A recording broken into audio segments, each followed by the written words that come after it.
كلمات الشاعرة غربة.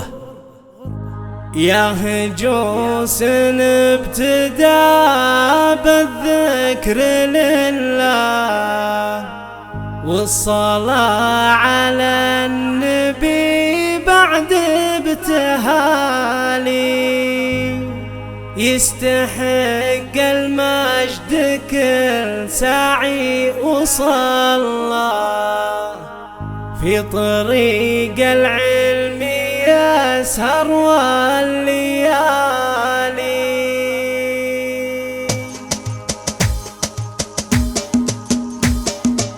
يا هجوس ابتدى بالذكر لله والصلاة على النبي بعد ابتهالي، يستحق المجد كل سعي وصلى في طريق العلم يسهر بالليالي. يا هجوس ابتدى بالذكر لله والصلاة على النبي بعد ابتهالي، يستحق المجد كل سعي وصلى في طريق العلم يسهر بالليالي. يا هجوس ابتدى بالذكر لله والصلاة على النبي بعد ابتهالي، يستحق المجد كل سعي وصلى في طريق العلم يسهر بالليالي. الصعاب تهون والجهد بمحله، الارتوى من علم من هاله زلالي، البسي يا شادن الفخر حله، بالتخرج شمخي والراس عالي. يا هجوس ابتدى بالذكر لله والصلاة على النبي بعد ابتهالي، يستحق المجد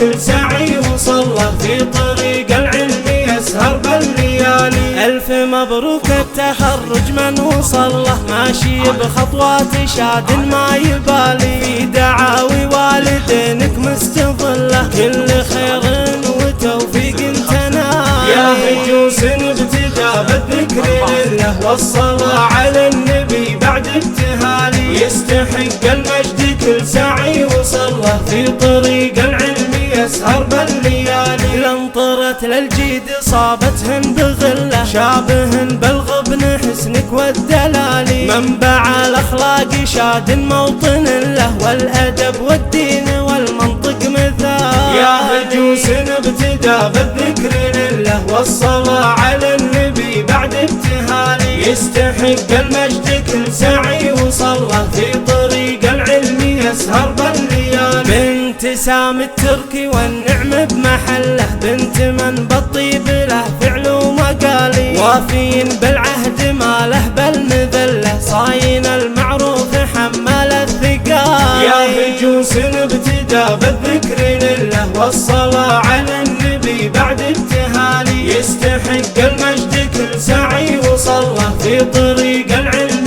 يسهر بالليالي. انشدوا يا الخالدي بالكون كله، بالفخر عذب القصيد من الجزالي، في تخرج شاد الفرحة مطلة، والفرح لبنت سامي اليوم غالي. يا هجوس ابتدى بالذكر لله والصلاة على النبي بعد ابتهالي، يستحق المجد كل سعي وصلى في طريق العلم يسهر بالليالي. بنت صيت الفخر هي عادة لا ذكر بالفخر شاد والكمال، والتهاني كالمطر غيث وتهله، واصل بالفخر راسه للجبال. يا هجوس ابتدى بالذكر لله والصلاة على النبي بعد ابتهالي، يستحق المجد كل سعي وصلى في طريق العلم يسهر بالليالي. والتهاني كالمطر غيث وتهله، واصل بالفخر راسه للجبال. يا عسى الافراح